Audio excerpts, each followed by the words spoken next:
Hey man, it's Kevin Smith. Hey, this is Jay Music. Hey, I'm Scott Snyder. I'm Cena Grace. And you're listening to the Absolute Geek. The Absolute Geek. Absolute Geek. Absolute Geek Podcast. Check it out, Snoogan.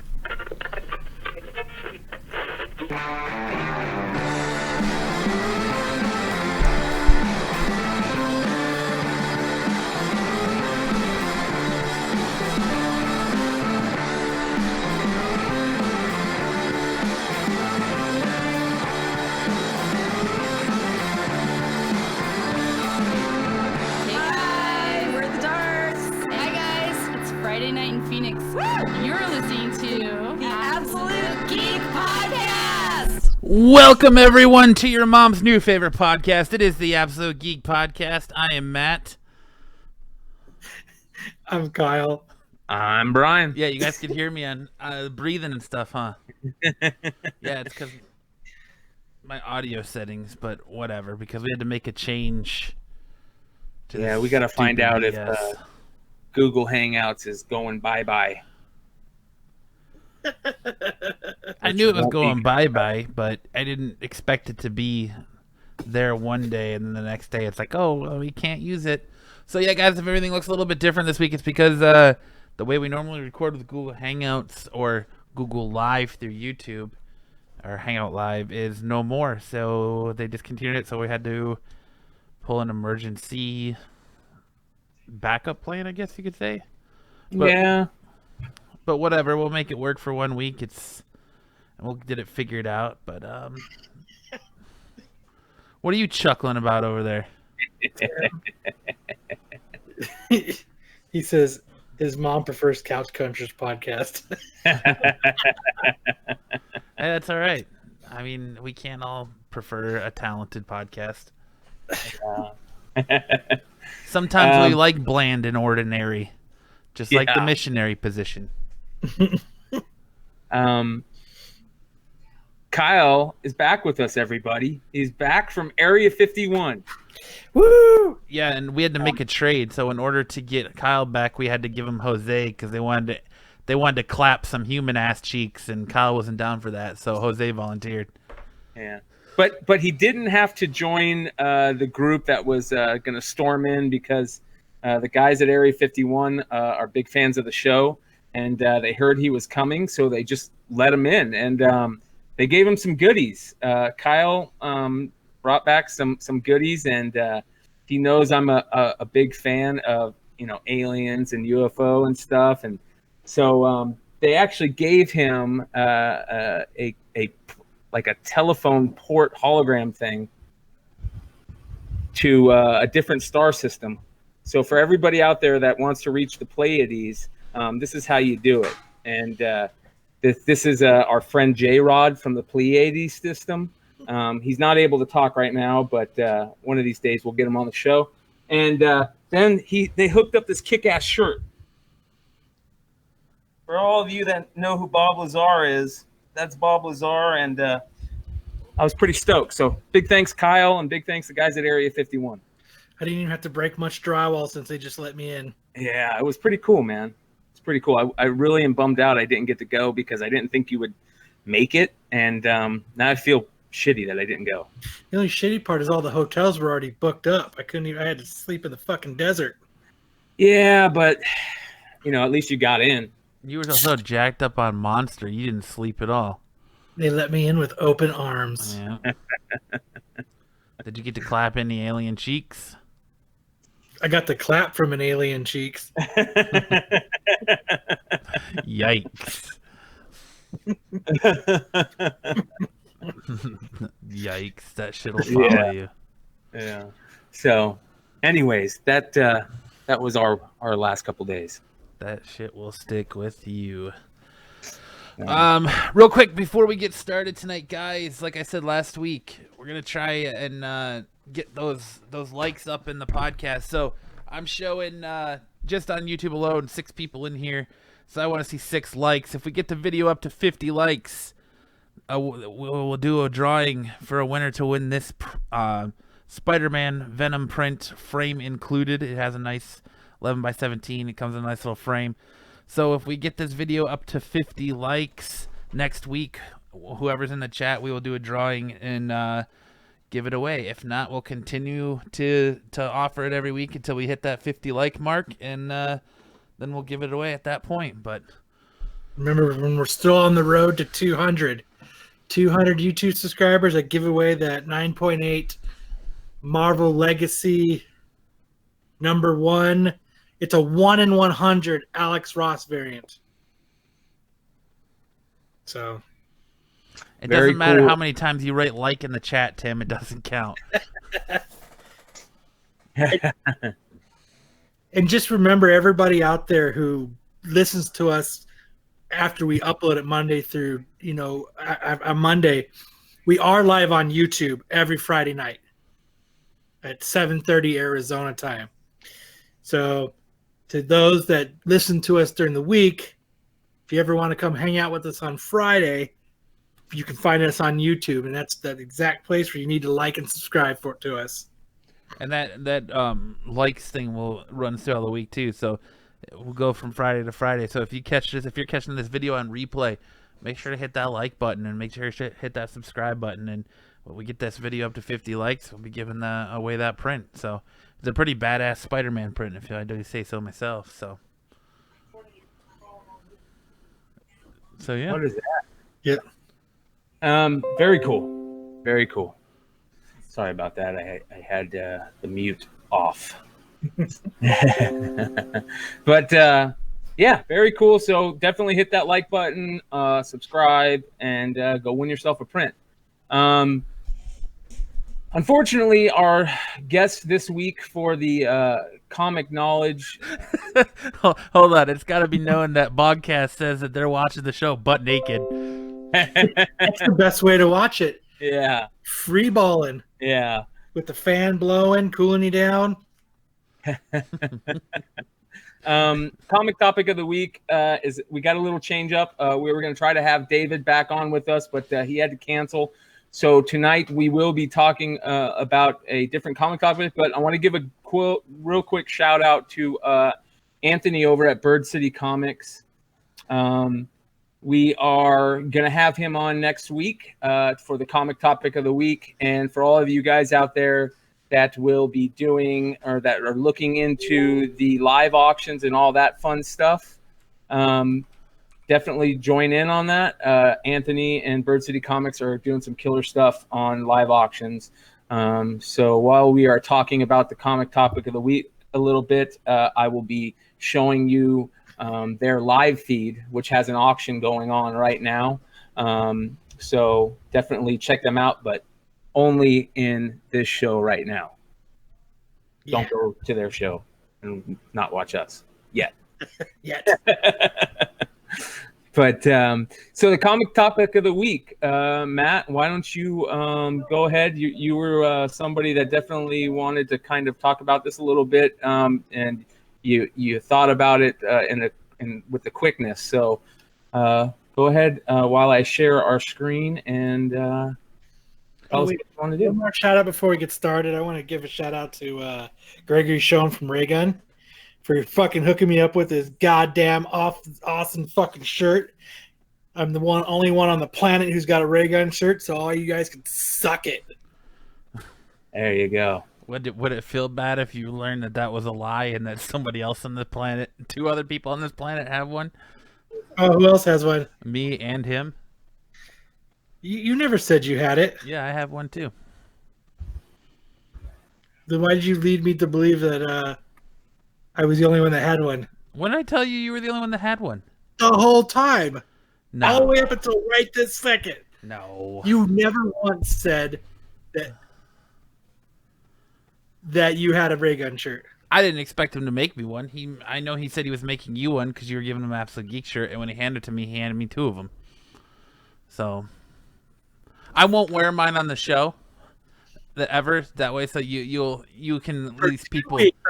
I've talked about people. And you a goddamn word. How's it been 2 weeks? How's it been 2 weeks? Last week you were gone. The week before that I was gone. So it hasn't been 2 weeks. It has been 2 weeks. We do talk No, sir, outside. That's an incorrect statement. How has it not been 2 weeks? That's an incorrect statement.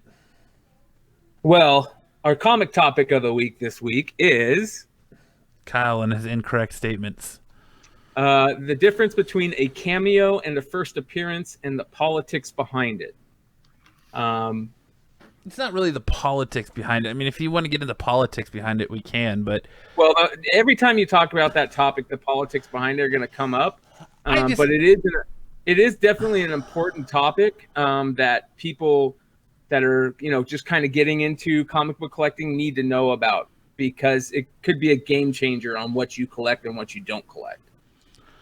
Go ahead, Matt. I had the epiphany on Wednesday when I'm sitting here reading comics, after picking up my new books, and I'm looking at, so I picked up Turtles 96, and my thought process is, you look at all these comic books and there's always that debate of first appearance versus cameo. So like Hulk 180 is considered Wolverine's, I don't know if they call it the first appearance or the cameo, but it's not. They call it a cameo, but it's not as expensive of a book as 181. When you have there's that, and then you have like Mary Jane. She makes her appearance in Spider-Man.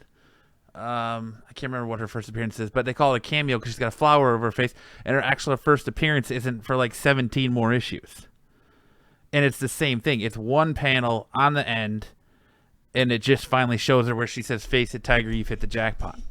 So I'm looking at Turtles 96 or 95. They're toting that as the first appearance of Jenica as the fifth turtle. But it's the last panel on the end as she's being transformed.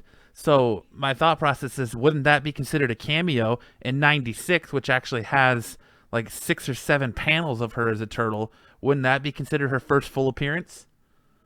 Yeah, that's what most people go with. And again, this is getting into the politics behind it.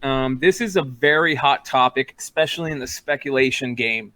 It always draws ire of certain people, because when it comes down to it, the bottom line is collect what you want to collect. And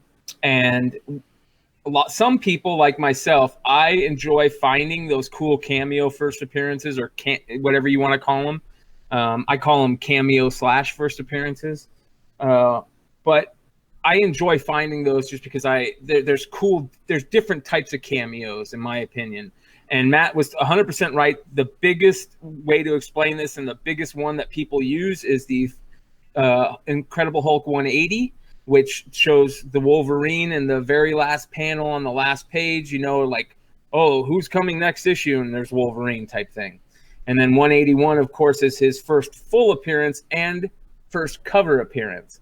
There was, and this is where we get back into different types of cameos, there was a cameo before 180, multiple cameos. But the biggest ones that people like to talk about are a Thor book, a Daredevil book, and then there's another one, and I'm spacing on it right now, which I usually don't do.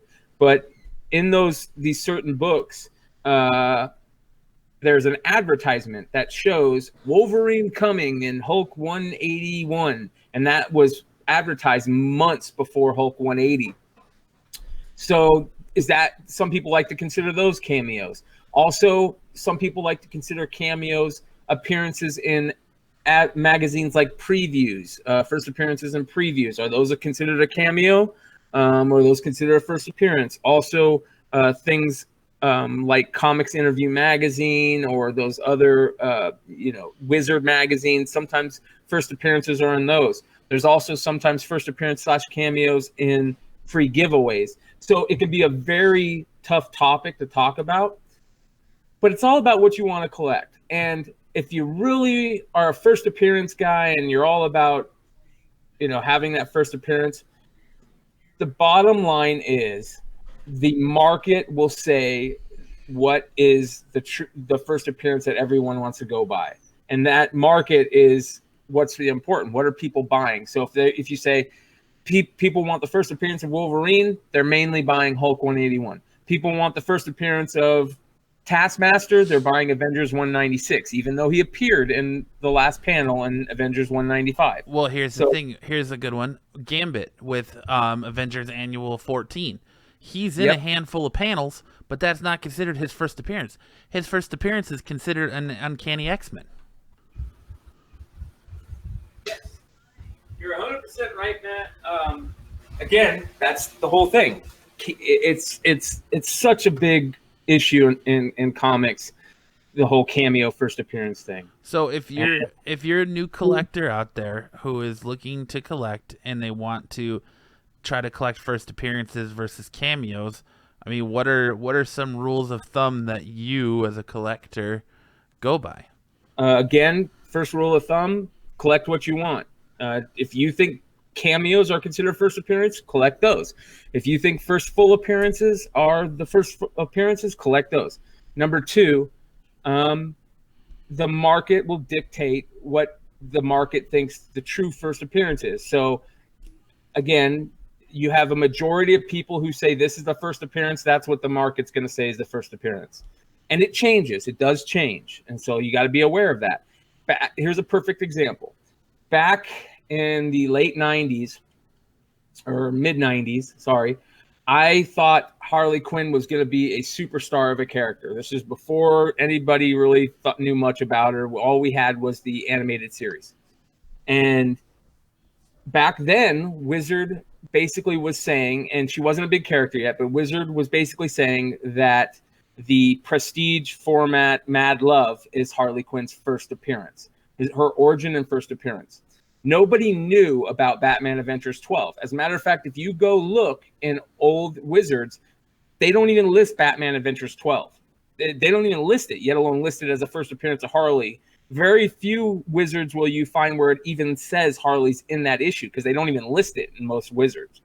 So they didn't know about that at the time, or the market didn't consider that the first appearance. So I went heavy on Mad Love. I bought probably 10 copies of Mad Love, put them away. And then all of a sudden, years later, Batman 12 comes out, and here I am. Mad Love is still worth something, but it's worth 10 times less than Batman Adventures 12. And if you look at Batman Adventures 12, Harley really only appears on the cover.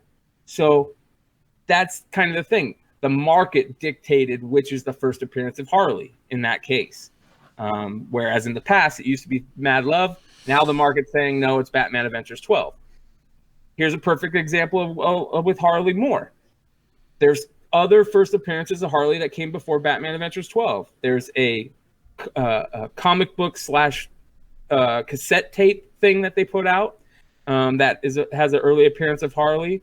And then there's there's a comic magazine that they put out that has an early appearance of Harley. So my advice on the best place to find these cameos and first appearances is to follow Topher at CBSI and Comic Book Invest. Topher has basically been the ultimate one-stop shop for finding these cameos and early appearances. And for new books, if you follow Comic Book Invest, he's always got an article called True Firsts, where he'll talk about new, like, for instance, I'm sure he's done one on the Turtles and this Jenica, is that her name, Matt? Yeah. So I'm sure he has something about that he's talked about, where he's brought up, Jenica was in the issue way back when, but not as a turtle. So is that considered Jenica's first appearance, but not as first appearance as a turtle? So you get into all these little weird things. But those are my 3 things to take away from this. 1, collect what you want to collect and what you enjoy. 2, the market truly dictates what the first appearance is, and first appearance is that's worth anything at least, and that changes. And 3, follow Topher on Comic Book Invest and the True Firsts. Kyle, you got any thoughts on that? I'm going to go ahead and stop sharing. So everybody also, again, remember that Bird City Comics and will be on next week, and we will talk about live auctions. What do you think, Kyle? I think you summed it up pretty good. Yeah. Matt brought up a good point with Gambit. That's another great one. There's so many good things where people talk about, cameos and first appearance. and it can be a little draining sometimes because the same arguments as people complain about, but I enjoy those things. I enjoy searching out those early cameos. And if you're a real big fan of certain characters, why not have all the first appearances? Well, that's what kind of started Liefeld off on his fucking Twitter down spiral, was that he was saying that Major X's first cameo was part of a different book, and he's saying no, it's not. It's Major X #1. So he kind of fed into that. So I just figured it was a good. I kind of wondered about that when I was on the comic store, because how do you differentiate a cameo between a first appearance? Because to me, a first appearance is going to be, regardless of how long they're in the book, the first time you see them in an issue, that's their first appearance. Yep.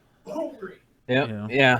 There you go. My brother just brought up the Wolverine thing. He didn't hear us, so even my brother, who's not a comic collector, knows about the whole Wolverine thing. So it's a pretty big topic, and it's an important topic. It's a very important topic, and something that you guys should know about.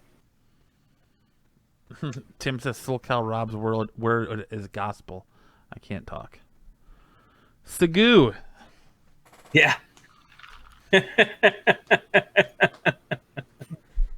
Oh my gosh. Yeah. So anyways, I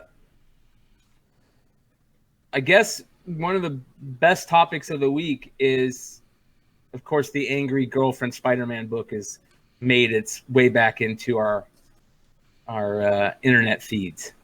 And if you guys don't know about this story, it is one of the best stories in all of comics.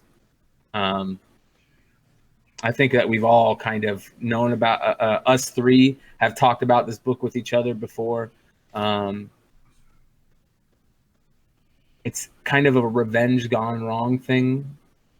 And I think Matt would be the perfect person to talk about this after explaining what this book is, because he's kind of had a similar type thing happen with him. And if he wants to talk about that, he can talk about that.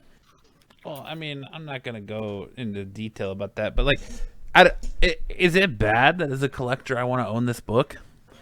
No. I want this book to be in my collection. Every collector. It's like, I don't know if you look at it like profiting off of someone's pain, but that's, I don't know. Like I said, I don't know if it's considered like the ultimate act of revenge or like the collector's holy grail, because it would suck if that was your book, but to like everyone else, it's just like a legend. It's something that you want in part of your collection. You just don't want it to happen to you. Yeah. Like mine was someone sold my collection out from underneath me. Nobody like defaced my book and like completely trashed me or my character on my book. And I think the lore behind it is funny, that it got passed around from comic store to comic store, and then actually someone got it graded, and it just keeps making its rounds. Yeah, that book is probably now worth more than it ever would be in good condition, in better condition and not destroyed. Let me see if I can pull up a picture of it real quick. It's they're saying that, I think in the article about it, someone was saying that they think they could fetch $5,000 for it. Do you think someone's going to pay $5,000 for that book? Oh yeah, in a heartbeat. With the grade that it's on, or the grade that it has? Yeah, I really think so. Here we go. Let me go ahead and bring this up. This book is definitely well known by everybody and whatnot.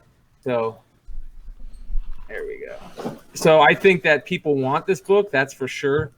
There you guys can see it. It is the first appearance of Green Goblin, which is a killer book.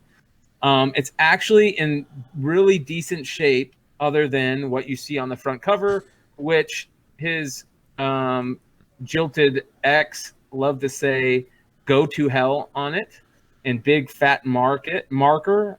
Put his name on it. Yeah. and then said turn over, and let's see here. There you go, guys. What does it say here? I never thought I'd be able to destroy something that meant so much to me. As far as I'm concerned, you're dead. I can't read the rest of it. I'm in no way am I thinking, am I trying to be noble or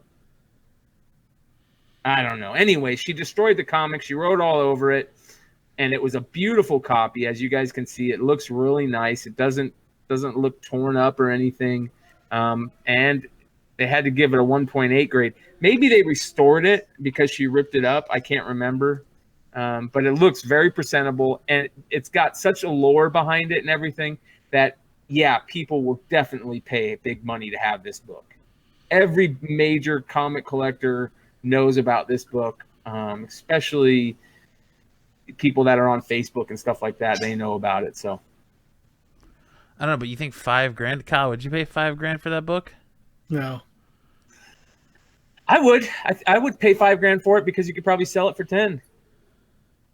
I bet you there's some rich person out there that, is buying all these killer keys and is like, that's a one of one. I mean, there's no other books out there that are like that. If it was a CGC, I'd pay $5,000, but since it's CBCS, I'd give $150. Well, like the other thing too is that it's a lore within the comic book community because we all, as comic book collectors, none of us really know what we would do or how we would react if someone did that to our book. I can't honestly say how I would react. I know how I react to when someone sold my comic collection out from underneath me, but I don't know, like, how would you react if you came home and someone just wrote all over your Walking Dead #1, Kyle? Or I'd be fine. I would just clean the case off. Well, if it wasn't graded yet.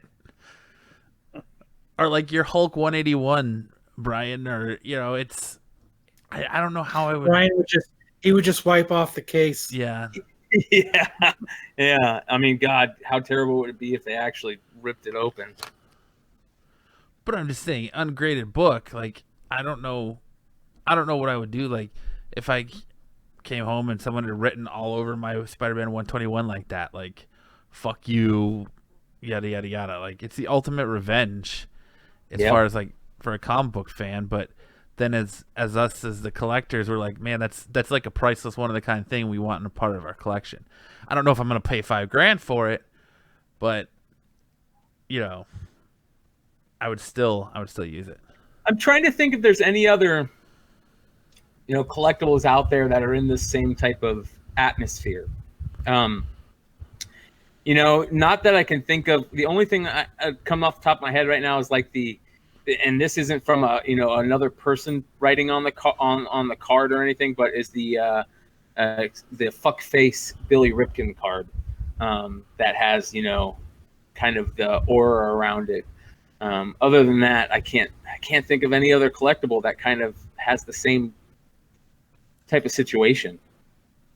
Like, yeah, I mean, I think the only thing that would make it even like would be close to as legendary as this is like you went to get a book signed by an artist and he signed it and then drew just like a massive dong on your cover or something, just like or if he wrote like your friend Robbie L. Yeah. So.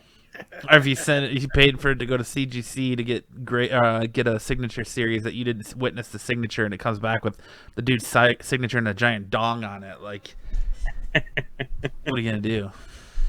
Oh man, that's why that book is so cool. It's very rare. It's the first. Like, we'll probably see more of these type of things show up on the market. People trying to ride that wave. Yeah, so I'm going to laugh my ass off when somebody writes on their Hulk 181 like a fake thing and like, oh, I'm going to be able to sell this for thousands. And then they can't sell it, Like, you fucking douchebag. Don't be an idiot. There's just some venom there, though, because, like, he did something real fucked up. And you kind of... Did he? Huh? Did he? Well, I mean, that's our emotional nightmares, and they could think that he did something fucked up. Yes. You know what I mean? They like, they For like her to go after your comic book collection though, like that's pretty savage. Yeah. Yeah. Well, not just your comic book collection. One comic book, like his Holy Grail that he had up in his display cabinet and showed his friends, like, that's the first appearance of Green Goblin right there. That's the first comic book I ever bought. Da, da, da, da, da. I'm sure it has some crazy story like that. What is it that Brody says in Mallrats, Kyle? Like nothing worse than a woman scorned by Sega. Yeah. It's like something like nothing worse than a woman scorned by your comic book collection. Because, oh man. Yeah. Yep. Oh, I couldn't imagine. Well, I could imagine having that happening. I wouldn't sell it. I would keep it. So I'm kind of bummed out that the guy who originally had that sold it to somebody, and then that person went and got it graded. I almost wonder if like maybe he threw it away and someone found it in the trash or something, and they were like, check this out. And it was like just like funny, like, because I know growing up in my town we had big recycling trailers outside the high school, and like my buddy would go dumpster diving for Playboys through it probably like once every 2 weeks because people would just throw them in there. And like I could only imagine just finding that comic book in there, something like that, and just being like, this is funny, and then you selling it and it just being passed from store to store, and then finally we get it graded. And that's like a rite of passage for young kids where you found your Playboys as a kid. Dumpster diving for Playboys. Either in a dumpster or in some forest somewhere, Like people would stash their Playboy collections out in some forest, some desert. I hid. Kyle, who are you cheersing to? What? Are you cheersing to everybody in the chat? Yep. Like every 2 seconds, you're like cheersing to the camera. Well, I hid mine in my rafters in my house, in my parents' house, because when I lived in Michigan, my room was my dad. When my mom and dad had my brothers and sisters, I moved down to the basement. My dad built me a room in the basement, and like there's the rafters, and I hid mine up in the rafters in my closet. And like when I went to school in Florida and came back one day, I went up there. I was like, I wonder if that's still there. And the magazines are gone, but the videotape I had was gone. And I found the videotape later as I was putting clothes away in my dad's fucking sock drawer. So he had found it and taken it. You got to bring that up with him. Have you brought that up with him? No. You have to, bro. You have to go, hey, Dad, remember that tape that you found in my rafters? Was it good? Oh, dude, did you like it? He'll deny it. Not after you just sold them out on YouTube. Dude, he shot me when I was probably 16. He shot me in the ass with a BB gun. And he still denies it to this day. Like him and my buddy Mark's dad were sitting on their patio drinking, and we were all sitting out in the lawn and talking, and from the patio, like he shot me in the ass through the chair, and I like jumped up. I was like, oh shit! And I like thought a bee stung me, and I like fell forward, and I look over, and there's my dad laughing with the BB gun in his face. And to this day, he's like, it's an accident. It was an accidental discharge. I was cleaning it. Nah, you straight up aimed it up and shot. Yeah, gun? You straight up lined me up and shot me in the ass. My dad does shit like that to me all the time. His favorite thing to do when we go golfing is he'll be like, oh, I'll give you this stroke if I screw up on a shot. I'm like, all right, we'll just pick your ball up and you can drop it by mine. Okay. So he won't stop, and he'll make me lean out of the cart to try to pick up the golf balls we drive by, and then he'll hit the brakes to power slide to fling me out of the golf cart onto the ground. Like, that's a classic move that I think a lot of people have pulled off, including myself, on anybody that rides in a golf cart with me. My dad's a character. I love that too. My dad is a character. He's always quick to bust my chops on Facebook about anything. Well, you got to bust his now. You need to make a clip of the story of me finding my porno in his fucking sock drawer. It should be the other way around, right? I mean, that's where I used to steal mine from, was my pops. Right now, yours is the other way around. Yeah. And so for every, and I'm sure like like every dad out there was like had the same story, like where they stole it from their dad, but they still try to hide it in their sock drawer or in their closet. It's like, dude, everybody knows where to look for the porn now, and you're doing the same thing. The internet. Well, we used to have a ring. Like I had a video camera where I could like put a tape in the VCR and then also record what was playing on the VCR in my video camera. So my buddy would go to the local Family Video and rent a porno, and then we would like make copies of it and then fucking sell them to people. Good. Yeah, man, make some money as your kid. I used to figure out ways to make money like that all the time, man. So, no, you didn't bust my chops for talking to bots because I don't talk to bots. Not anymore. Not anymore. I've learned my lesson. You want to go to Dick Bot? Ever since Jose was catfished, I learned my lesson. Oh my god, that's great.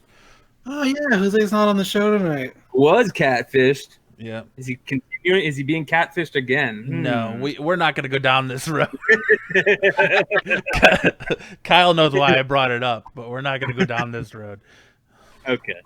Anyways, so yeah, definitely. We would need someone who's no longer a part of this show to be here to call her a derogatory comment. If that's what we're going to do. Yeah.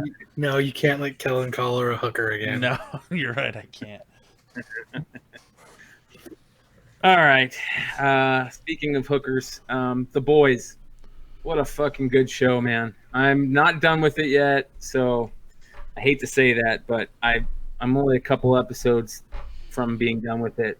The reason I'm not done with it is because it is such a good show that this is the first show that I've got my brother to sit down and want to watch every episode with me instead of just like sitting down for half the episode and going, I don't want to get into this. Like, it's so good it even grabbed him, and he's not really a comic, person just per se. So I think if any of you guys haven't seen it yet and there's any reason you're deciding not to watch it, go watch it. Absolutely amazing. What do you guys think? I don't have what it's on to watch it. Yeah, there's ways. There's ways. I'll help you out there, Kyle. All right. I loved it. I think it's a fantastic series. It's a very brutal take on the superhero genre. Like, I think the special effects in this TV show are better than most movies. Well, I've always said I've been a fan of the Boys comic ever since it came out. It was on my pull list for years, and I'm a fan. We've talked about it before. Garth Ennis is such a killer creator / writer that I'll read anything that he writes.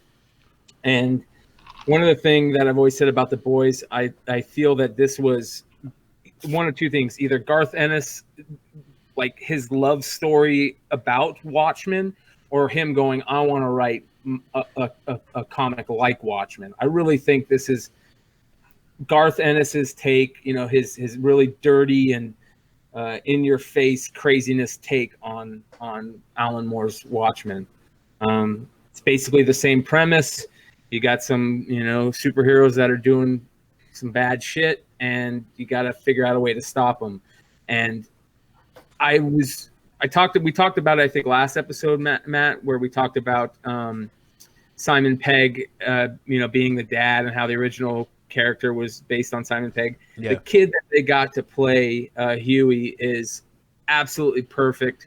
Even continuing on in the show, I think that what a great casting, and they couldn't have casted Billy Butcher or Carl Urban better. Like, they casted him perfect. He plays the role so well, and I was blown away by it. Really just blown away. So, like Matt said, the special effects are amazing. The acting is really freaking good. The guy that plays Homelander, I had never seen him in anything else, but he is fucking amazing in this show. He does such a good job of playing that character. Yeah, I mean, the Deep. It's funny how it's like it's pretty much a Justice League ripoff, but like the dude who plays the Deep is good. I can't. What's that guy's name? I don't know the actor's name. I don't know how far you were into it, but into the. So basically, where I'm at, the Deep just got kicked off the team. Okay. So that's where I'm at. Has he gone to Ohio yet and hooked up with that chick? No, that's where I'm at. So I'm just there. But I will say, I haven't laughed harder at a scene in a long time than I laughed in that dolphin scene. Oh, that was so fucking funny, dude. When that dolphin is flying by him, and it goes through the window, and I forget, the dolphin says something as he's flying by him. Well, like the dolphin's like propositioning him for sex, like a sexual favor. Yeah, he wanted him to play with his porthole. Yeah, and the Deep, who is the Aquaman character, said, "Okay, I'll do it." And then somebody shows up, and he's stealing this dolphin from the SeaWorld place, and he's got it in this back of this van, like suspended on this swing thing, and the dolphins keeps on talking to him, saying, I want you to play with my porthole, and the Deep's like, okay, I'll do it, and he hits the brakes, and this dolphin goes flying through the front windshield. Oh my god, I lost my shit, man. And like Matt said last episode, it was so the visual effects on the scenes where people get blown up or whatever are done so good and so gnarly. Yeah, like when at the very beginning where A-Train blows through his girlfriend and you see like her bones and stuff like in the goop as it's like exploding on him, and how he's just left there holding her hands. Yeah.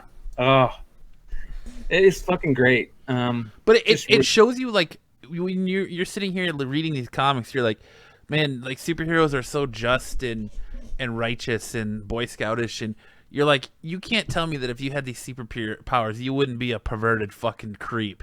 And you see that, like, the Deep is a perverted fucking creep. Fucking what's his name? Vanisher. It's not Vanisher. It's I can't think of the dude. Not Illusion. Illusion. I want to say Illusioner, but it's not. But the dude who turns invisible, and like he can like doing he can only do it when he's naked, and like he's standing in the bathroom half the time, and it's just like he's peeking in on the chicks while they're in the translucent bathroom. Thank you, Tim. Yes, his name is Translucent. Yeah it's fucking great. And then the way they kill him is fucking genius. And like my favorite part is when they're talking about getting the surveillance van, and it's a fucking like moving truck, and then they're like, what do you want me to have, a flower truck that's just sitting in the parking lot? That's how you know you're being watched. And that whole thing comes into play later. It's just a really fucking, and then you realize that like Homelander in the first couple episodes is built to be like the righteous one, the non-corrupt, and then you start to realize that he's more corrupt than the rest of them. And I love the scene where he's watching Elizabeth Shue breastfeed, and he's using his X-ray vision, and he's outside her office. Yeah, that scene is so great. But it's a fun show. And here's the cool thing. I hope that they decide to continue to do more seasons, because the boys did like 70 issues, and it just keeps getting crazier and crazier. They had a couple of spin-off series that were really good. So I really hope that they decide to continue with this for a long time. They do more than 4 seasons like they did with Preacher. Well, I know they're already talking about at least 3, because apparently the superhero orgy is coming in season 3. The Hero-gasm? Yeah, they couldn't do it in the first season because they couldn't figure out how to do it correctly without it being fucking hardcore porn. Yeah. So they said they figured it out, and season 3 is going to focus on that. Yeah. The righteous guy, the church guy, is so fucking funny. Anyways, it's really good. We're going to keep giving it away, and it's too good to give all of it away. So go watch it. I think they did it spot on to the comic book. It's really good. They did. Like we were talking about earlier, the casting is second to none. They knocked it out of the park with the casting. The acting is excellent. all around a great show. It's not too jokey. There's some really cool like drama parts. The whole relationship between Huey and Starlight, they did really well. You actually care for the characters instead of it just being really funny and that type of stuff. So I think cool. It's interesting that they chose to go easy on the Starlight deep rape scene, and then then they just went hard. They went balls to the wall and fucking everything else. Yeah, they had to. So yeah, very cool. But yeah, I definitely recommend The Boys on Amazon if you haven't watched that yet. Yeah. Next thing that I just love that we talked about earlier this week is the whole McFarlane incident, the video that came out, his little thing at San Diego where he talked about Spawn and all that stuff, and how it came out where he said he yelled at Robert Kirkman about canceling The Walking Dead. I wonder if he did that while they were holding my book that I'll probably never see again. Well, it'll be interesting to see if you ever see it. Why was McFarlane holding it? That's the question. I just think they were there together. But, that Walking Dead was a cash cow for Image. I mean, Spawn, there was a period where Spawn was only printing maybe 15,000 copies if they're lucky. So, I can understand McFarlane getting pissed at Kirkman for canceling that book, because that book that turned Image into, before that book, it was the top 2 and everybody else. And after that book, now it's the top 3 and everybody else. You had to put Image up there with Marvel and DC. Maybe not right neck and neck with them, but they're in the discussion now. That's for sure. I think part of it was that Kirkman was ready to end it, but part of me feels like Image Comics has more coming down the pipeline, and they're trying to end these old series to get these new series out, because like they just ended Paper Girls this week. They ended Outcast, they ended Invincible, they ended Walking Dead. So like a lot of their cash cow books, Saga has been put on hold. So all their cash cow books are kind of done. So they're pushing a lot more out, and I can't remember if it was an Image book. Part of me thinks it's an Image book. I know there was another book that I saw an article about earlier this week that I'm trying to find, that the book is only in pre-order and it's already sold out at Diamond level. Yeah, there's a lot of books that do that, and what you're getting to is the fact that a lot of these companies that came after Image, the IDWs and the Booms, and that kind of use the Image model. The spec on some of these books that are coming from these smaller publishers has just gotten crazy. The Gut Ghost book is going crazy, and that started in Spread. That just got recently talked about as being, the next big book, and it's already selling for ridiculous amounts on eBay, and it just came out, I guess. Another one was Canto that just recently came out. That book, people went crazy for. So there's always a new hot book of the month or the week. Jay Johnson brought up how The Darkness was a cool book way back, and that's kind of another thing that Image did. They had the core Image label, and then they let each individual artist have their own little side label, and that's what they did with Kirkman too, with Skybound, and for Mark Silvestri it was Top Cow, and for Jim Lee, forget what was Jim Lee's side one that he did with Wildcats in that DC and Wildstorm. And so The Darkness was a original book that played off on the Witchblade stuff with Mark Silvestri. And there's a lot of talk in the spec world about The Darkness and Witchblade. So that might be a book that you guys want to take a look at. So big shout out to Jay for bringing that up. Chuck brought up Dead End Kids. That's another one. What was the one not too long ago about the four kids walk into a bank? I think it was that what it was called? We Cannot Remember, We Cannot Go Home. That was an excellent book. Mm-hmm. There's a lot of really good books out there that, have taken a cue from Image and how they do things. So one of the things that McFarlane did say that talked about, he said Spawn's going to basically go on forever, 600 plus issues or something. I think he said that's fucking crazy. Could you imagine Spawn being at 600 issues? Well, yeah, I mean, look at Spider-Man and look at all these other Marvel characters. Like they're in the 800s. It's but they're Marvel and they're DC. I mean, to have a non-Marvel or non-DC book reach that many issues, oof, that's a big deal. Just having Walking Dead get as far as it did was amazing, and that was only 200 issues. So, right, and well, it wasn't even 200 issues; it was only 196 issues. So, I mean, that's no small feat. But or 193. Was it? Yeah, you're right. It's 193. Sorry, my bad, Kyle. That reminds me, we talked about your grading. Did you get anything from CGC saying they got your book or that they put it in the grading queue or anything? Or dude, this has been a nightmare, and it frustrates me even more to fucking talk about it. Well, we know about the horror story that you talked about last week. Have you heard anything new? Well, so I called them up to tell you about getting the Fast Pass added, because I was talking to customer service through email, and they're like, "Oh, you have to wait till we get your book. You have to wait till you get your book." All right.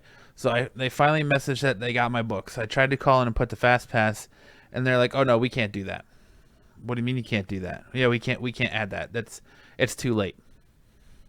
So. That's bullshit, because she told you that's what you need to do. Right, and I was like, that's what I was told I need to do. And they're like, oh well, they're like, that should have been done at the booth, and we can't do that now.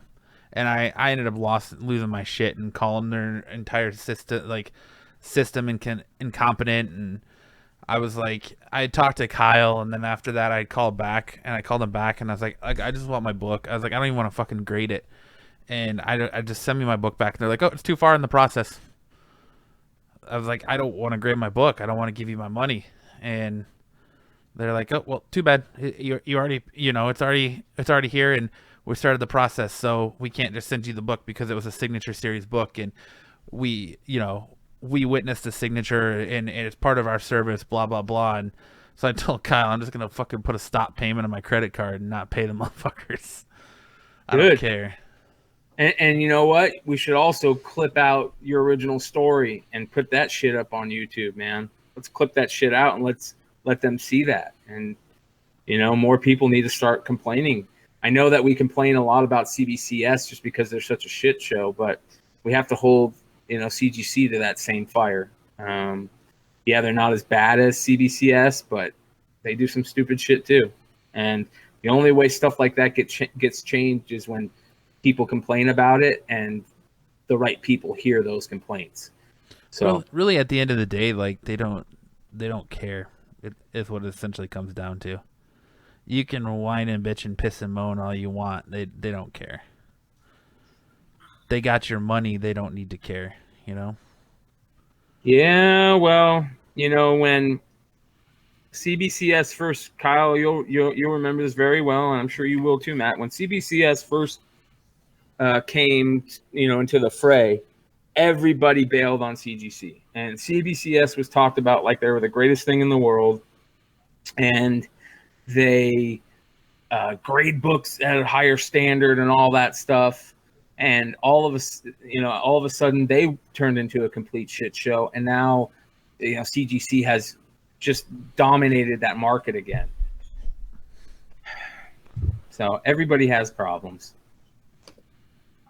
Just got to call them out on it. Yeah, but even then, they're not gonna. They don't care. Yeah, you never know. You never know until you put it out. That's just kind of the feeling I got from talking to customer service and dealing with their chat customer services. It was pretty much very much like, "Fuck you, have a nice day." Yeah, I can understand that. A really cool topic that I thought was amazing, and I couldn't believe it when I heard it. And that's the Eternals are gonna. There's word that the chick that's gonna be directing Eternals wants to use at least film on actual film camera instead of digital for half the movie, at least half the movie. And it will be the very first Marvel movie that has ever used film and not filmed it completely in digital. And that blew me away. I understand it now. I can't believe it. I didn't know that before. And I'm such a big fan when directors do film in non-digital. Tarantino is a great example of that, and we'll get into his new movie and how great it was. But once I really want to see a Marvel movie in that done that way too, if they can do it. I know it's very hard because of all the special effects and stuff, but maybe they're choosing to do half of it because they don't have to do crazy special effects, and they can use old school special effects for certain parts of the movie. We'll see. But I thought that was really cool. What'd you think? I feel like it's just a style choice. Real quick, Jay wants to know why you're being so quiet, Kyle. I don't know. Anyway, he wants to make sure you're okay. He's concerned about you, bud. Kyle's just fine. He's back from Area 51. Maybe he's just tired from the drive. But Lance just said, I want to see more Marvel movies that focus on the artistry of making movies rather than the CGI. And I think that's exactly what this is. This is a move it's an artistic choice. It's an artistic move. There's a lot of filmmakers in Hollywood that don't like to shoot digital. They want to shoot film. And there's a lot of, I know Jonah Hill was one of them. Like he wanted to shoot mid-90s on film, and he had to go through lots of hoops to get them to give him the money to shoot it on film. So I know that there's still it's an artistic freedom, and Ben Affleck likes to shoot on film. So there's still a lot of directors out there that choose to shoot on film versus digital, and I think it's just an artistic freedom. And I'm all for it. I think that's a great thing. I love hearing about it.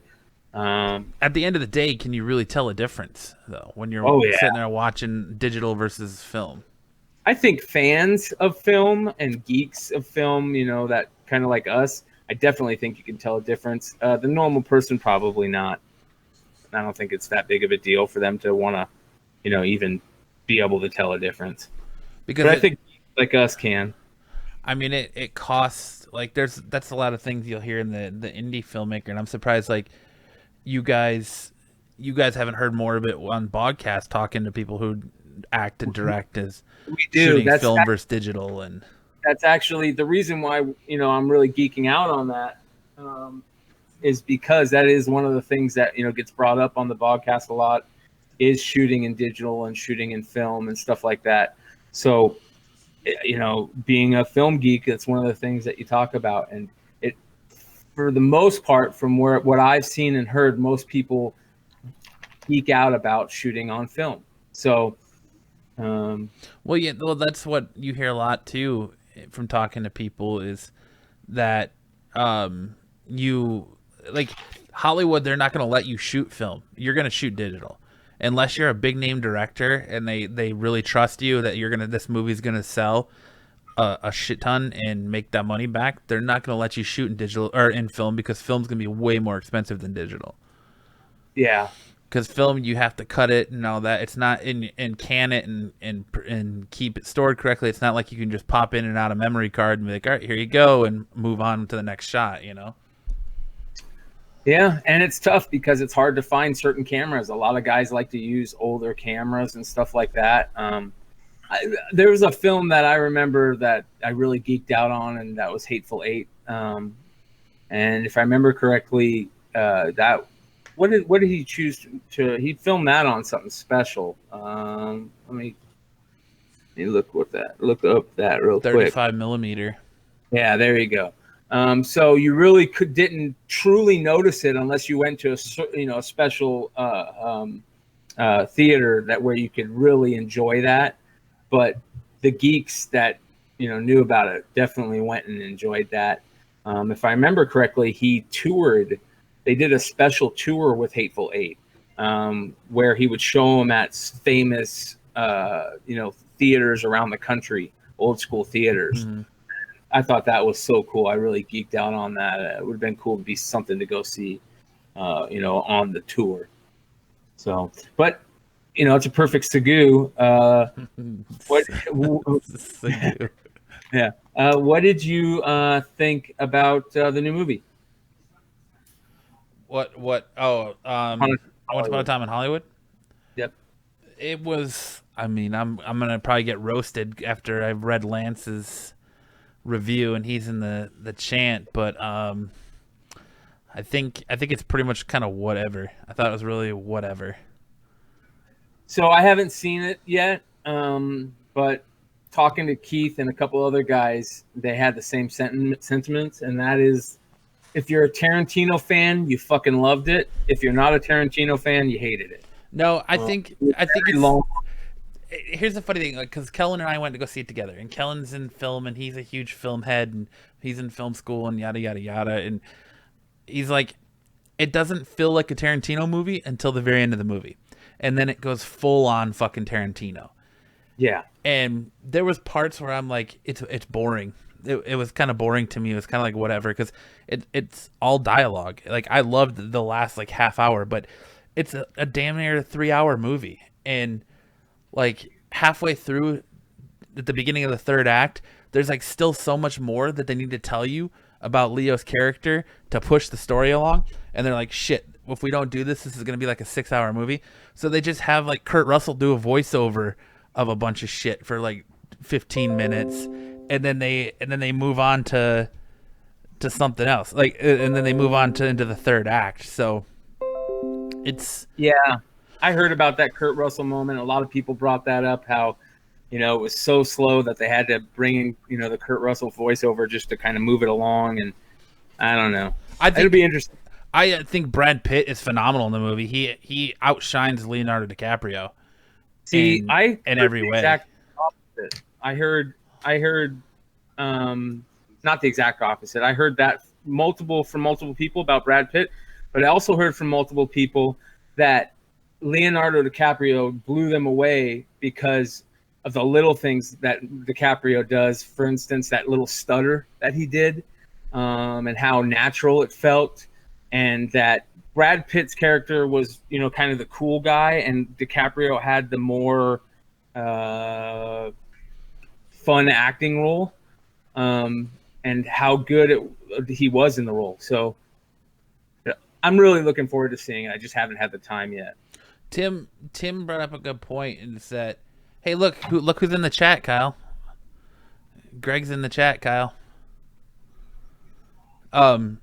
What up, Greg? Tim brought up a good point that Tarantino movies generally have to be watched more than once to understand. He's right. I've probably seen Hateful Eight maybe 6 times. Yeah. Even though that's a long ass movie, to the point where it actually had an intermission in it. But I mean, I liked Once Upon a Time in Hollywood for what it was. It was like, I did find myself being like, it's kind of boring at times, and like I'm sitting there, and towards the beginning of the third act, I literally was like, when the Kurt Russell voiceover starts, I'm like, how much fucking longer is this goddamn movie? And my exact answer was like 35 more minutes. But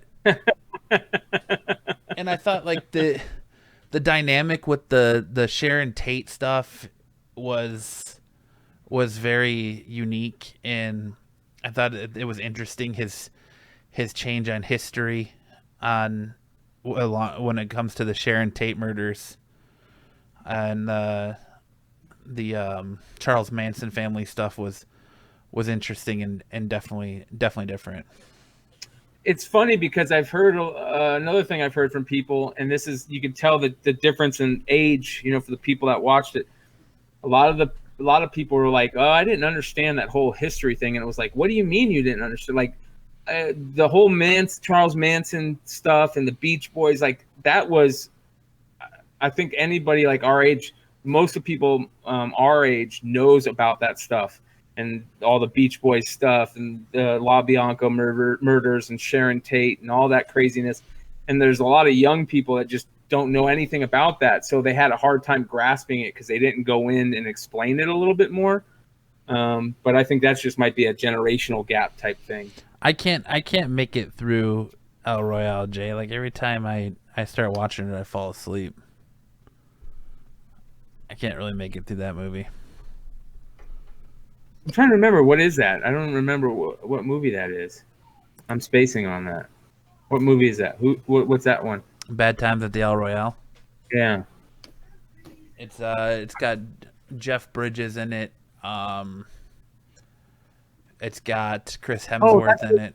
Yeah, I know what that is. Where they're like, Chris Hemsworth plays like the bad guy, and they have to go hang out at the hotel, and what's his name is this priest or whatever. Okay, I remember that. I guess it's all spoilers to me, but yeah. But I liked Once Upon a Time in Hollywood, and like I said, they completely changed the Sharon Tate murders. I don't want to ruin it for people who haven't seen the film yet, because it literally is the end of the movie and it's the big twist in the movie. So I don't want to ruin that for people, but it's interesting, and it was kind of, it almost felt like that big final fuck you to Charles Manson. I know he's been dead for a couple years now, but it kind of feels like Tarantino hit him with that fuck you, like, this is how irrelevant you really are, because it just goes to show, like, the focus on, like, history gives him too much credit for what his followers did. Like, yes. His followers were the ones that carried everything out, and he's just kind of like the man behind the scenes. Like, they did what he was too scared to do. See, I disagree with that, and let me tell you why. Charles Manson gets so much credit because he talked those people into it. Yeah. Charles Manson was absolutely genius when it came to being that, cult-like person. And the way he talked to people and he got them to do literally anything within, hours of meeting him made Charles Manson the boogeyman. I don't think it was necessarily, the murders themselves. I think it was the fact that, like Matt said, he didn't do any of the killing and he had all his little followers do it because he planted those seeds in their head and watered it constantly. That's why I think Charles Manson was the boogeyman. And that's what, like Lance just said in the chat. It's cool. Like, they don't focus on Charles Manson at all. He's in the movie for 2 fucking minutes. That's it. He's referenced later on, but he's in the movie for 2 minutes. And that's really that's one of the things I like about the movie is how it intertwines this fake history that Tarantino's creating with these characters and the movies that they're making and all that. And it then weaves back into actual events and then weaves back out to like what if kind of shit, because you see them go to Spawn Ranch and you see Brad Pitt's character has a run-in with Tex, one of the people that are responsible for killing Sharon Tate, and you see those events and that they're basically manipulating and taking advantage of the owner of Spawn Ranch to stay there, and there's a lot of the events are culturally are historically accurate up until the twists at the end. So fun fact real quick, I believe Keith played Tex Watson in a NBC documentary on Charles Manson. Oh, really? I believe so, yeah. Interesting. So yeah, definitely go see that movie. But they had big name people in this movie playing these roles. You had they had Dakota Fanning playing the member of the Manson family that tried to assassinate Gerald Ford. Squeaky Frobe. Yeah, and they had Harley Quinn Smith was one of the Manson family, and it's just crazy. The Kurt Russell and I can tell you one of the funniest parts is the part that's in the trailer between Bruce Lee and Brad Pitt's stuntman character. It's one of it had me rolling in the theater. Yeah, and the guy that plays Bruce Lee is perfect. Yeah. And I guess his kind of a segue or a segue into that is I guess his daughter got pissed about that that scene because she got really uppity that people are laughing at her dad for his what and like all that, because they played it up and made it really like over the top in the movie. But Well, that's kind of one of the things he's known for, so she shouldn't get too mad about it. yeah, I mean Leonardo's acting in this great, being especially since he's an actor playing an actor, but you know I think Brad Pitt steals the show in that movie. Like Brad Pitt's probably my favorite takeaway from that movie. I don't think Brad Pitt can play a bad role if the guy's like the cool guy. He's just too cool in real life, like not to kill that role. I listened to, there's a podcast I listened to, and the guy is the former guy that used to be on E that did what's his name? He used to do the E True Hollywood Stories, and like on the old actors, and he was talking how he used to hang out with Brad Pitt a lot and Vince Vaughn and all those guys. And he said Brad Pitt is exactly like he is in movies. He's just that cool dude that, I mean, gets along with anybody, no matter if you hate him, you go hang out with him and you think he's one of the coolest dudes in the world. And he's exactly like he plays the guys in the movies. So I thought that was pretty cool. And that this role was that perfect, cool, calm, really cool dude. So. Lance, I thought it was DiCaprio's best since Revenant. Yeah, you can't, it's not Revenant. All he really did was get attacked and raped by a bear for 30 minutes. For Revenant, yeah. My favorite actor in Revenant was Tom Hardy. My favorite was the bear. Yeah. Yeah, Tom Hardy was good in that movie too. I feel like Tom Hardy was much better than Leo in that movie too. Yeah, he definitely did not get that credit in that movie. Mikey. Yeah, he made you hate him. Yeah. I thought that Once Upon a Time in Hollywood was Leonardo DiCaprio's best work since his work in Growing Pains. Yeah. Or Titanic. Yeah. Well, fun fact about Leonardo DiCaprio, he has one of the most extensive, high-grade unopened action figure collection in the world. He owns every He-Man toy ever created, and he owns them in high AFA graded. I like your fun facts. I want to know where you get these fun facts. Do you just make them up, or do you actually research this stuff? No, that one is 100% true.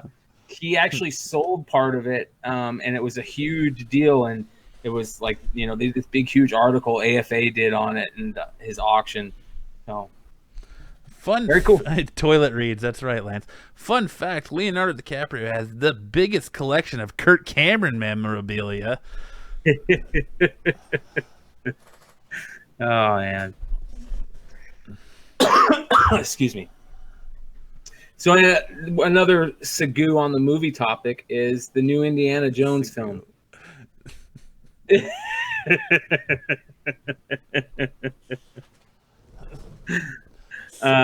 What's the word on the new Indiana Jones film? I don't know, Kyle. What's the word on the new Indiana Jones film? I've heard that they're shooting it in 2020, and the last I heard was that the character dies when Harrison Ford dies, that they're not going to recast him or anything. Oh yeah, that makes sense. I'm really surprised that they're shooting this. I think Harrison Ford is just too old. I hate to say it, he wasn't that bad, but he just seemed a little too old to even play Han Solo. So I don't want to see 90-year-old Harrison Ford hobble around in Indiana Jones. Dear God, I hope Shia LaBeouf isn't coming back. That new Shia LaBeouf movie looks badass.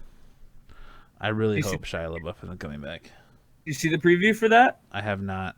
It looks really fucking good, man. It looks really good.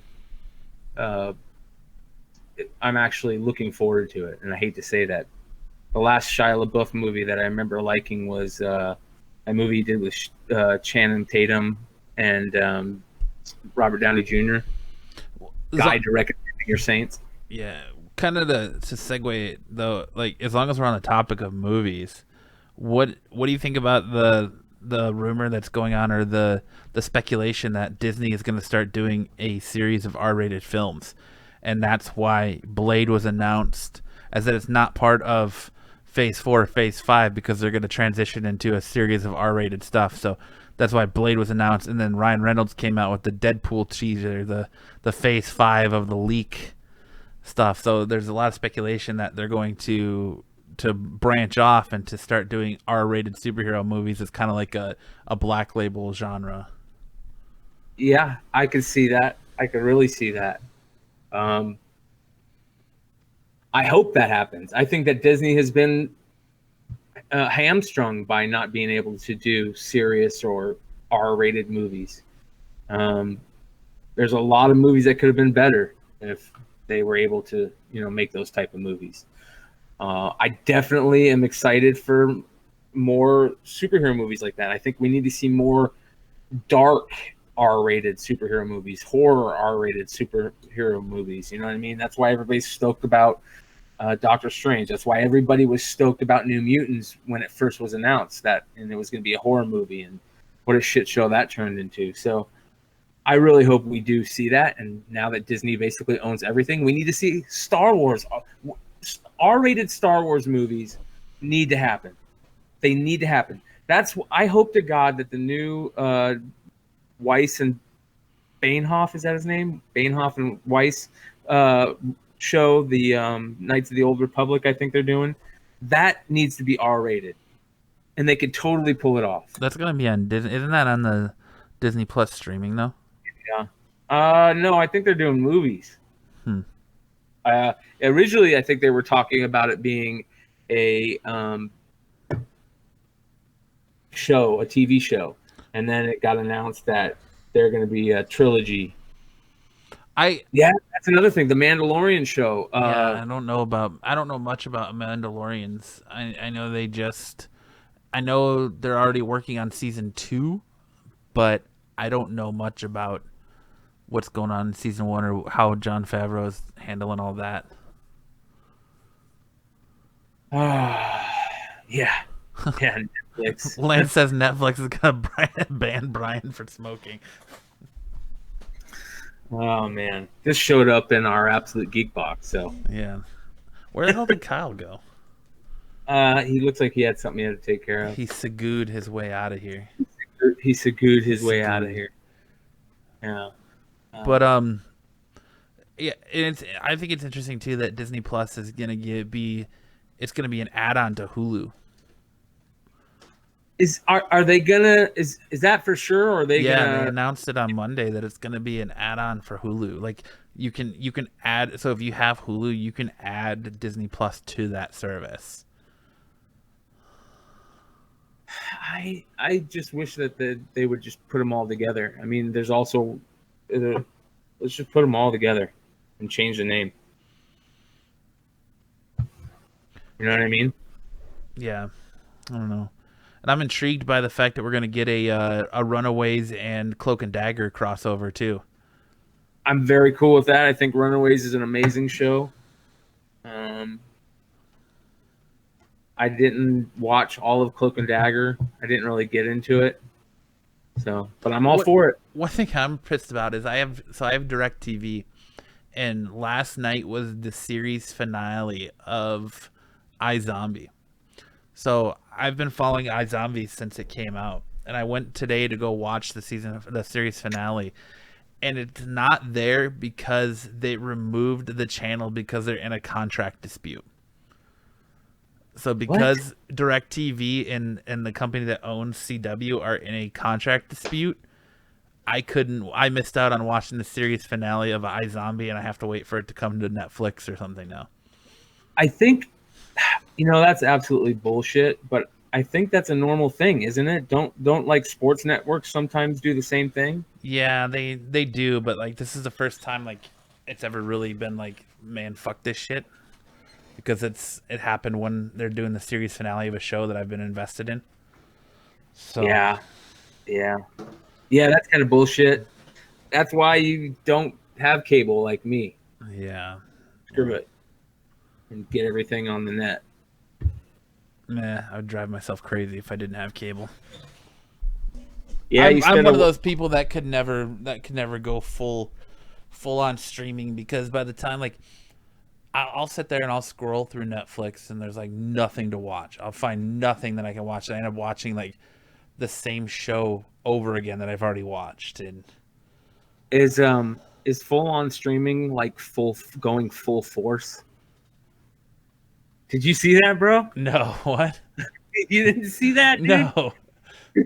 There's this YouTube. I think Jose put it in one of our chats.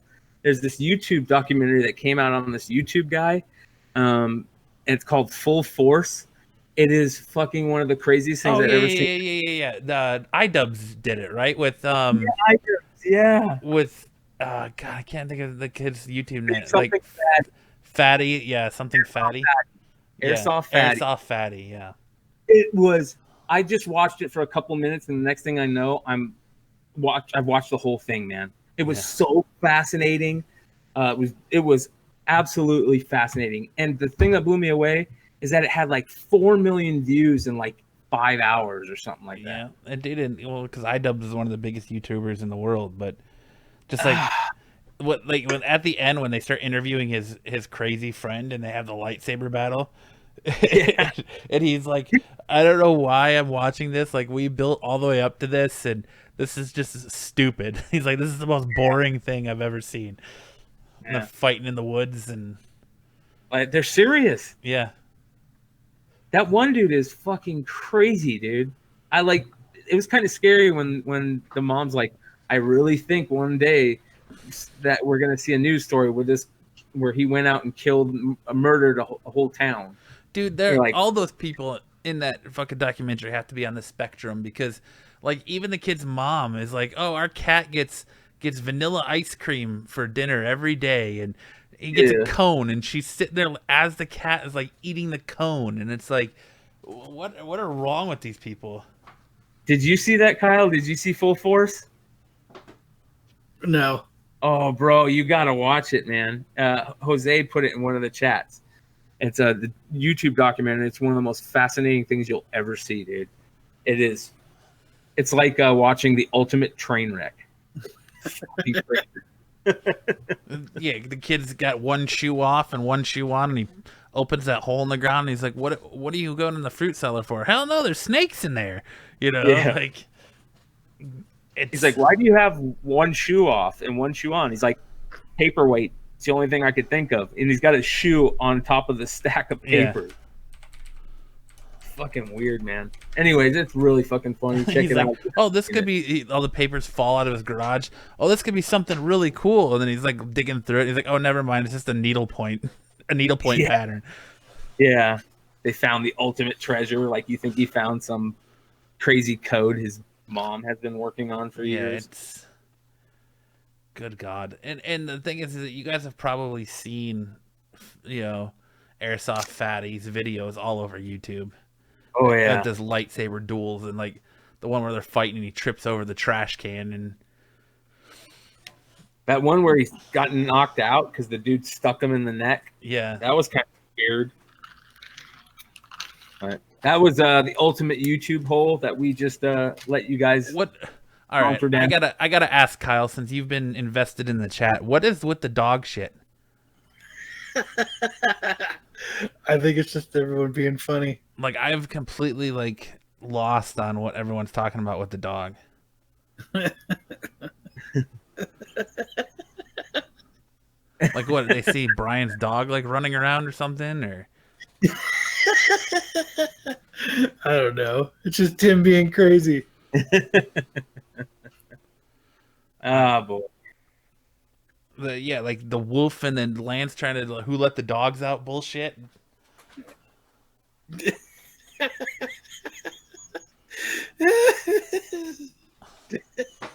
Craziness, man.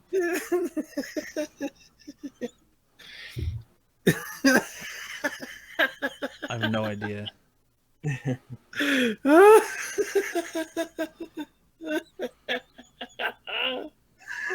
Oh my god, it's so fucking funny. There's the Did you reach out to him and ask him about what we were talking about the other day, Kyle? Who? Tim? I don't know what you're talking about. About 3D printing the Absolute Geek dildo No. that laughs that vibrates with your laugh. No.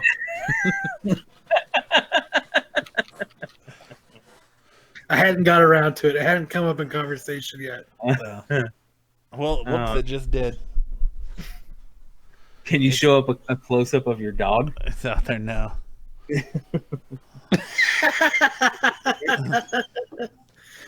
Yeah, Ryan, they're fascinated with your dog apparently. Like I didn't know if like my dog maybe jumped on my bed in the background or something, and that's what they're talking about, or Brian's dog or something. I don't know. Like I didn't know if like we missed like Brian's dog dragging her ass across the floor or something. I'm just seeing all this dog stuff in the chat, and I'm just like, I have no idea what's going on right now. I'm trying to think of a good Sagoo, but there's not much I can play with there. Let's talk about that real quick. I loved that someone called you out on it and was like, "Please tell Brian that it's Segway," and then you fired back with, "I bet you're one of the people that thought we actually had a sponsor for the Absolute Geek Box." Got him. Got him. I was like, Jesus. It's just funny. Like anybody that thinks somebody is being serious when they say Sagoo, and they're like serious about it, I don't know. It just cracks me up. So, yeah, I don't know. It's a Sagoo. I do remember though. I gotta admit, when I was in high school, there was this badass band called Failure. They put out this kick-ass fucking album called Fantastic Planet, and every like 3 songs they would have a Sagoo or a Segway, and it was titled like Segway number 1. And I remember telling my brother, "Oh, you got to check out this song." And he's like, "What is the name of it?" I'm like, "Sagoo number 1." So there's a little meaning behind it. Inside.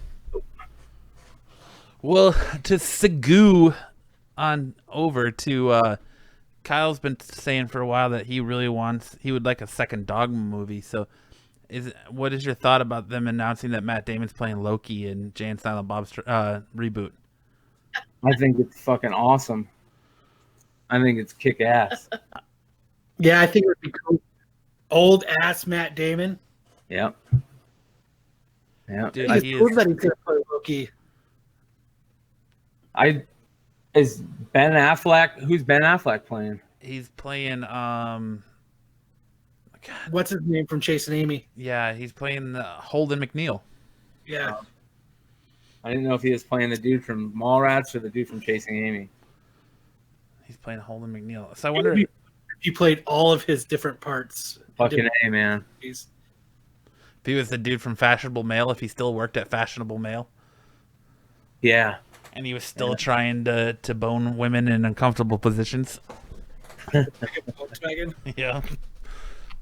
We when that movie was out on video, we fucking rented that movie so much we fucking wore the fucking tape out. We probably had that movie rented 2 to 3 weeks out of every month for like a year straight. It'd just be on in the background. And I think that we rented it originally just because we heard that Joey Lauren Adams' tits. You could see Joey Lauren Adams' tits. And we were big fans of Dazed and Confused, so we were like, "Fuck yeah!" And then we stumbled into Kevin Smith. That's right, Tim. I can tell you that every day that the customer is always an asshole.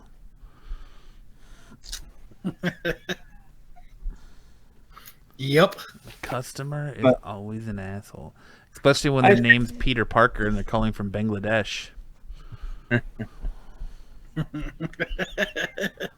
I think that's about it for the night, guys. You got anything else you can think of?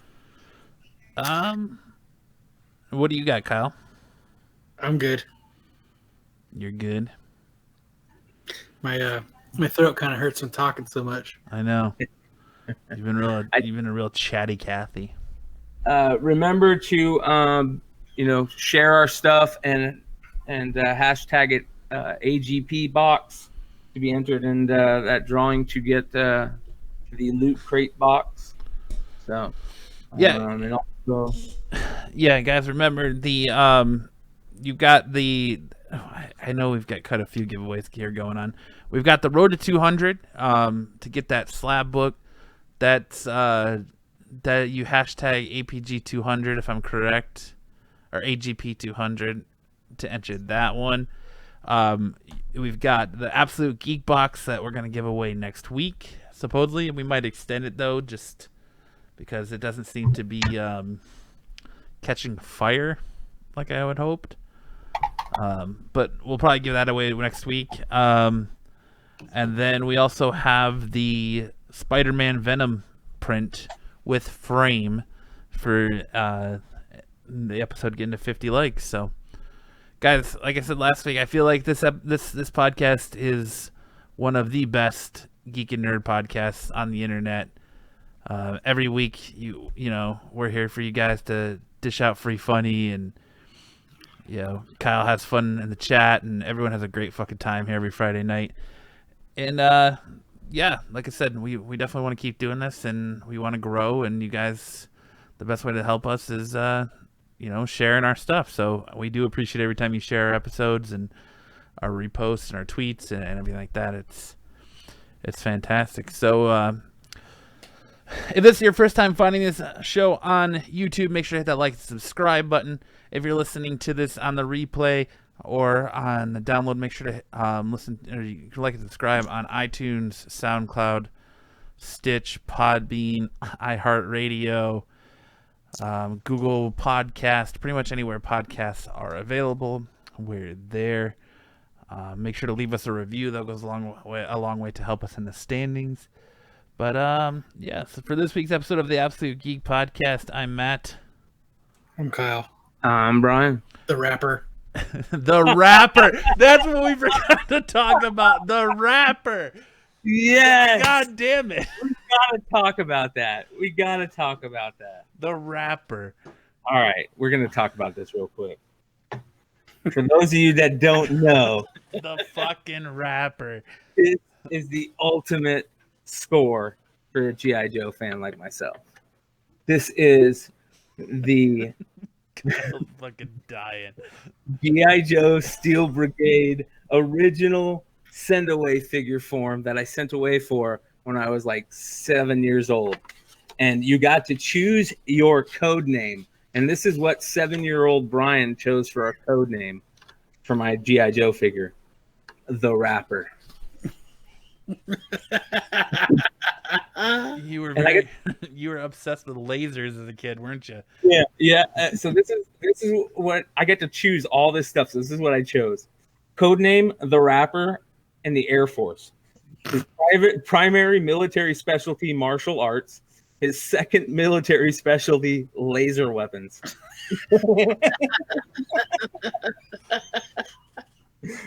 So you're in charge of putting it in the DVD player, the CD player, right? Weapons specialty, XM76 grenade launcher and XMLR-3A laser. Martial arts expert, kung fu, karate, wait for it, throwing stars. Dude, that's 7-year-old Brian, man, throwing stars. So real quick, I'll end it with this. Personality. The Rapper's honesty and loyalty are just two of the qualities that make him an MVP in any platoon. He is not only there to share in the triumphs, but to help his fellow comrades through intense combat situations. Mean ass fucking rap. With a sick rhyme. Yep. All right. Absolutely. Does he have one of his does he have a mixtape attached to his throwing stars, so when he chucks it, it drops his fired mixtape? Oh man. This is what happens when your mom tells you, I found something that I forgot to give you when you were a kid. You just got that? Yeah, not too long ago, dude. My mom sent me a tub and was like, yeah, there's some stuff in there I forgot to give you as a kid. And this is the original box it came in. It has my original address on it at my house that I grew up in, and the figure is unopened. Came with like a little patch. He's cut in two because the rubber band is so old it broke. Isn't that But- interesting that the rubber band like deteriorated like that, even though it's still in the packaging? Yeah, man. So it's fucking. I don't know. It's just cool. It's part of your childhood. So It's the wrapper, custom made So- G.I. Joe. I'm gonna get the shit Right framed. there. I'm gonna get the shit framed. You need to. Fucking A. So You absolutely. You can get replacement bands for the waists, can't you? Yeah, I got them. I just don't want to open up the poly bag that it's I was in. gonna say you should put them back together, and The rubber band was the poly bag. Yeah. you need to open it up and put them back together and display both of them together framed.